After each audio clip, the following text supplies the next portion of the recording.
Holding the skull in his hands, Simon told himself with a smile on his face that he could definitely win. After activating the magic seal, he decided to start with the spine and then move on to the other parts. Holding the skull in his hand, Simon looked at the board where the mouse skeleton structure was supposed to hang. However, to his surprise he found that one of the assistants had already started to remove it from the board.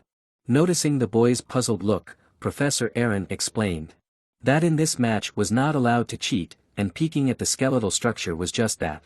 The boys were quite shocked by this news. Despite the fact that the scheme was unavailable, Simon still had hope for the numbers that were labeled all the bones, which greatly simplified the task. So he immediately decided to collect everything in order, starting with number 1. But the next moment, to his confusion, he discovered that the bones had no numbers on them, contrary to his expectations. Seeing Simon's confusion, the teacher Aaron explained that of course there were no numbers on the real bones, and the ones they used for training were training bones, adding that it was only through the teacher's hard work that they could use the bones with numbers for training. Then he asked Simon in a cold voice, "Didn't I already tell you that? A necromancer should be familiar with all of this." Hector was the first to start assembling his skeleton. He was concentrating on putting the bones together according to the way he had memorized them, and he was doing quite well. Meanwhile, Simon could not quickly recover from the lack of clues he had received earlier, but he was not going to give up and was serious. He convinced himself that since he was able to put it together last time, he should be able to do it this time. He just needed to recall the sequence of the main bones. Simon started with bone number 2, which was supposed to be attached to the skull. Professor Aaron silently watched the student's attempts without expressing any emotion. It seemed that he was interested in very few things in life, and teaching students was definitely not on that list. But he still watched the students, and it seemed that special admission number 1 had never assembled a skeleton in his life, and now he would not succeed.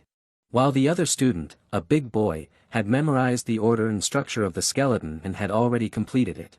The professor noticed that he relied on his knowledge and memory, and the preparatory courses he took before the class helped him with this, but he also avoided critical mistakes thanks to his intuition. He definitely had a bit of talent, but as far as special admission number 1 goes, he almost broke down. It was obvious that he hadn't taken the preparatory courses, and the professor didn't understand why. Simon, meanwhile, was hesitating whether he was picking up the bones in the right order or not. Professor Aaron looked at the students watching the competition and thought that only Hector seemed to have a bit of talent in this class.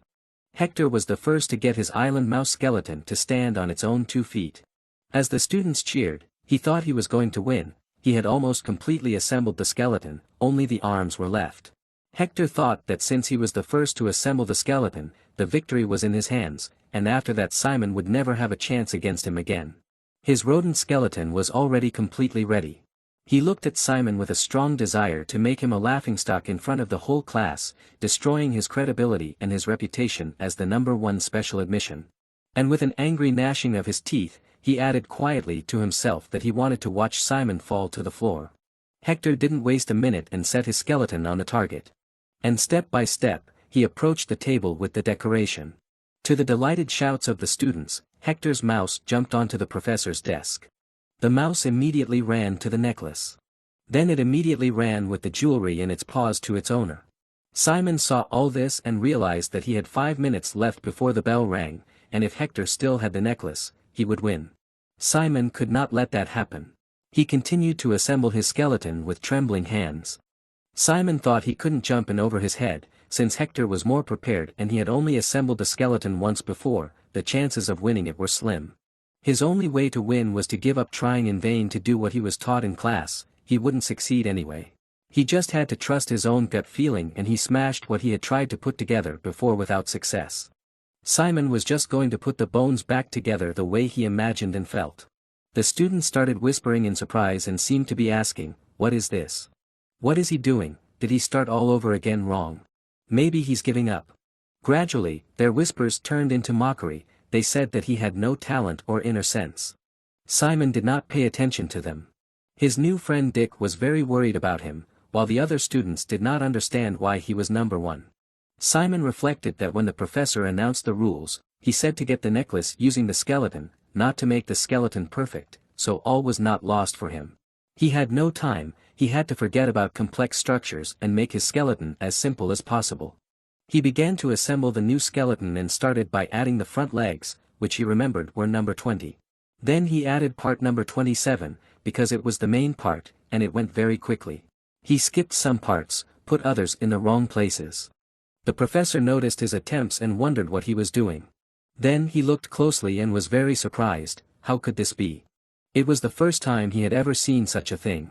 The professor could not believe that Simon had done it and how he had managed to do it at all. It was the bone structure of a grey rat. And its eyes were burning with Simon's midnight darkness. The grey rats were the ancestors of the rat men who now lived on the island. And he was able to do this because they had similar bone structures, but the grey rats were much simpler in structure. Professor Aaron could not believe that he was able to recreate another creature simply by rearranging the bones. Of course, the skeleton was not exactly the same, but it was definitely an undead thing that could move. The professor was beginning to realize what Simon had done and was very impressed that a student with no training could do it. How could he come to this conclusion based on his gut instinct instead of knowledge? The professor was beginning to understand why he was the number one choice of Nephthys. Meanwhile, Simon's friends were supporting him fiercely, telling him not to stop and to keep going. The mood of the students in the classroom also began to change. They no longer considered him a complete loser, although they did not quite understand what was happening. Only the upstart Jamie Victoria kept saying that she had made the perfect skeleton, and he was not acting according to the rules. But the smarter students realized that the shape didn't matter. Even those who were the first to assemble their training skeletons without looking at the diagram realized that they could not have done it that way. And all the students were on Simon's side and supporting him, which was very annoying for Hector, who believed that he should be the center of attention. He was furious and did not understand why everyone was supporting his rival. With all his anger, he directed his skeleton at the mutant that Simon had made. His skeleton remained intact due to its greater mass and more complete structure, while the other one was shattered. Hector looked at Simon's confused face and mentally proclaimed himself the winner. He was sure he had won and smiled smugly. But something was very wrong. Simon was smiling instead of being sad. He made a quick movement with his hand. And parts of his skeleton flew into the air, taking the necklace with them. The paw of his skeleton pulled the necklace off his opponent with a loud thud. The confused Hector did not have time to react and his unwilling servant stood there frozen. A paw of bones clutching the necklace flew toward Simon. And then the bell suddenly rang, first once. Then again. Hector didn't understand what had happened. The victory was in his hands. How could he lose? He said it was not fair and demanded that the professor stop this nonsense. After all, he had said at the beginning of the competition that you had to get the necklace using a skeleton, and it was just a piece of bone. Hector was shocked and furious. But Simon interrupted his whining with a surprised question, just a bone? Hector flinched. Simon said he didn't think so and made a confident movement with his hand. Suddenly, with a crash, the parts of his skeleton began to come together. Hector watched in horror as part by part, bone by bone, Simon's undead body came together on its own. It was the first time he had seen this. A moment later, the whole skeleton stood in front of him again. Simon asked him, "So what now, is it really just a bone?" The necklace remained in the skeleton's mouth. On the orders of its master, the skeleton spat the necklace right into his hands. And he raised the necklace right in front of Hector's face, laughing in his face. Furious, Hector could barely contain himself and gritted his teeth to keep from lashing out at Simon. But they were stopped by the professor, who said enough is enough.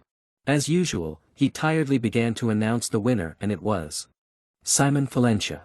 At first Simon hesitated for a second, but then he quickly grabbed his skeleton and picked it up.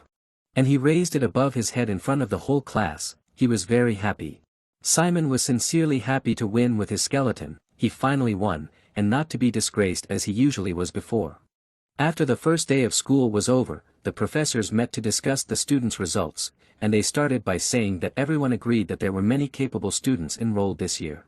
The special recruitment students and those who got the highest marks in the entrance exams were the best, especially Malin Villeneuve, who was even better than expected. She was able to do Shanif poison on the first try. It was impressive. The other teachers completely agreed with this opinion, and one of them added that the blood of the Villian family is thicker than water. All 7 children from this family have incredible abilities.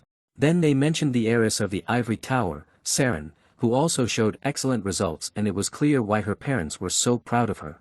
Chatel Mayer was not forgotten either, as he completely broke the stereotypical notions of half-giants, as there was a prejudice that they had no magical skills at all, but this was not true at all, and Châtel was very capable in the field of specialization of magic. Professor Bahil mockingly asked them if they had already chosen their favorites and reminded them that it was forbidden to force students to specialize during the protected period for newcomers. But they did not respond to his words, instead asking how his class went today. Bahil asked with an innocent smile what they meant. But they told him not to pretend, and that he knew they wanted to hear about special admission number 1, whom Naftis had personally selected. He shrugged and calmly replied that the student had lost 10-1 to another student in the class, and he was not at all convinced that he had much talent. The other professors reacted with some restraint, saying that this was not expected, but he was still special admission number 1, so was he sure that there was nothing special about him. Professor Bahil pretended to think about it and then added that he had good stamina, having endured 9 curses of exhaustion before he collapsed in his first class. The other professors were not at all pleased. 9 times is certainly a lot and stamina is good, but not at all impressive for special admission number 1. While everyone was discussing the students, Professor Aaron, as usual, was bored on the sidelines. Unfortunately for him, Bahil noticed him and told him that he was also teaching a class today, wasn't he? Aaron was in no hurry to answer and calmly poured himself some tea. Then he turned to them and said that yes, he was teaching the class. But this answer did not satisfy Bahil at all, and he asked him directly what he thought about special admission number 1. Aaron realized that he couldn't avoid answering, so he said that in his opinion special admission number 1 is a slow mediocre guy, but he has a little originality to make some creative though defective designs. Bahil's hand with the cup trembled from this answer, although no one noticed. Everyone started whispering and discussing that the number 1 special admission was not so special this year and wondered how that could be, since it was chosen by Nephthys herself. Bahil couldn't believe what had just happened. It seemed that only he had noticed it, so Aaron had put up a smokescreen in front of everyone and not said everything, which could only mean one thing. Aaron was known to be a complicated person and such a statement from him meant only one thing: he liked special admission number 1 very much. Bahil knew it for sure. After all, a slow and mediocre guy with originality in making creative defective designs. It was the best compliment Aaron could give. Bahil continued to think, the guy chosen by Nephthys and set on by the fastidious Aaron was becoming more and more interesting to Bahil, and he had a desire to play with Aaron for a while. He approached him and the latter turned to him with a questioning look. Bahil asked about the statement he had made last year. Did he still stand by it? Aaron did not understand what he was talking about and asked again, last year? Yes, that statement that Aaron was no longer going to directly mentor students. Bahil said it with a seemingly friendly and innocent smile, but Aaron understood what was behind the question and lost all his confidence. He started to stammer out an excuse that he didn't mean it, when suddenly, bam! Nephthys herself joyfully burst into the room, greeting everyone there. Immediately, all conversations stopped and everyone bowed their heads in respect to her, and she continued to greet them carefree as if they were not her subordinates, just friends. Bahil took out an ice cream from his magic pocket and was about to give it to Nephthys with a smile. She kind of exclaimed in surprise that she was surprised and had already told him to stop spoiling her like a child, but nevertheless reached out for the ice cream. Bahil told her that the virtue of being a gentleman included preparing snacks for a lady. Nephthys was pleased, waiting for the opportunity to taste her gift, and said what a smooth talker he was, and she just had to take this ice cream since she was given it. The other professors were shocked that he was carrying around a subspace freezer.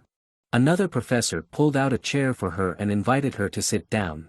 She gladly sat down and asked how the students had performed on the first day. And the professors began to praise the different students they had talked about before, and Nephthys began to eat her ice cream with pleasure and agreed with everything. She was very pleased with so many talented students in this year's first year and hoped that the protection period for new students would soon be over. Aaron looked at Nephthys and hesitated. Nephthys smugly said that it was all great and they could report any problems to her, and if there were none, then because it was the first day of school, they could go home early and rest.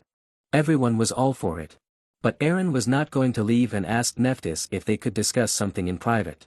All the professors were very surprised and looked at him questioningly, but Nephthys was not at all confused by this question and she gladly agreed. Bahil watched them leave the room. As they left, Nephthys asked what Aaron wanted to discuss, but he said he would tell her only when they were alone. Bahil noted to himself that Aaron was as straightforward as ever. But he didn't worry about it, because Naftis would never just say what they wanted to know. Let's get back to our students. Simon and Dick were looking for a place in the dormitory, and in all the rooms they had visited there was only one free place left, and they wanted to share a room. Simon knew what the reason was. They had come to the dorm too late. All the students who were looking for a room were from their group, because summonology lasted 3 hours, so students from other groups had already taken almost all the rooms. They approached the girl in charge of student accommodation and asked if there were any rooms with 2 more free places. But she told them that unfortunately there were no such rooms on the first and second floors. Also, after looking at the scheme, they found out together that even on the third and fourth floors there were no 2 free places, as well as on all other floors. They asked if they could go to the rooms and try to negotiate with the students to change places. And when they were told yes, Simon told Dick that he wanted to go look around the floors and try to find something, in case something worked out. The girl said she would go with them and help them, and she didn't notice that a group of students was approaching them from the side. Suddenly, they told the girl to move away and then immediately hit her with a tray with their suitcases. The girl fell down and the suitcases fell apart. One of those students claimed that it was all her fault, he had told her to move. The poor girl started apologizing. They told her that a caretaker like her only gets in the way, and all this happened because of her. How would she compensate them for the damage? The girl only managed to apologize under a stream of accusations and insults. When she apologized, they told her to excuse her ass for standing there, to quickly pack up her things and get out of their way. The poor girl agreed and said she would do it. But they were interrupted by Simon, who told them he was sorry, but can't they see he was talking to her? And he stood between the girl and these hooligans. Dick backed him up, saying that they were here first, so they shouldn't cut in line, and that they saw them deliberately hit the girl.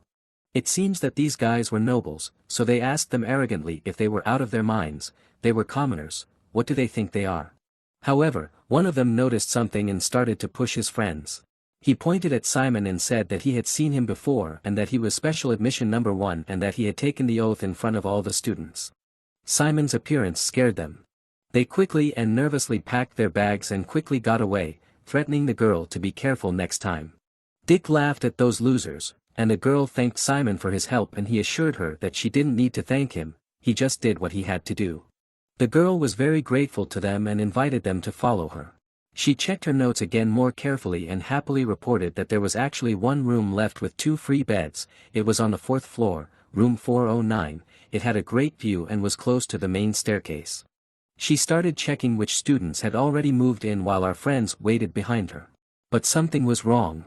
The girl turned to them and uncertainly said that rooms 412 and 413 also had vacancies and were located next to each other and invited them to look at them. The friends did not understand what was wrong with room 409 and asked her. The girl began to clumsily excuse herself by saying that students were already living there. And one of them. But Simon didn't seem to care and just wanted to join those who were already living there. Then she told him a story about a student who lived there. His name was Kizen Edvald, and he had already studied here last year. Simon then had a logical question about what he was doing in the freshman dormitory. The girl explained that he was unable to transfer to the second year. She had heard that he had some problems and had to start over. She whispered to them that she was just a dormitory supervisor and didn't know all the details, but she had heard that many of those who shared a room with him had asked for permission to change rooms. Those students had bruises on their faces and he got into trouble because of it. Usually Kizen quickly expels problem students, so it was strange that they made an exception for Kizen Edvald. Dick started to ask Simon to choose another room. But he wanted to at least say hello to the residents of room 409, and Dick was shocked by this idea. He asked if he was really going to go in there. Simon took hold of the doorknob and creaked the door open. They walked into a room that was in semi-darkness. Simon said hello and apologized for the intrusion and for waking the residents. The silhouette lying on the bed stirred. A bandaged hand gripped the edge of the bed as Simon asked if they could move into the room. Dick was terrified at the prospect of living with such a neighbor, but Simon seemed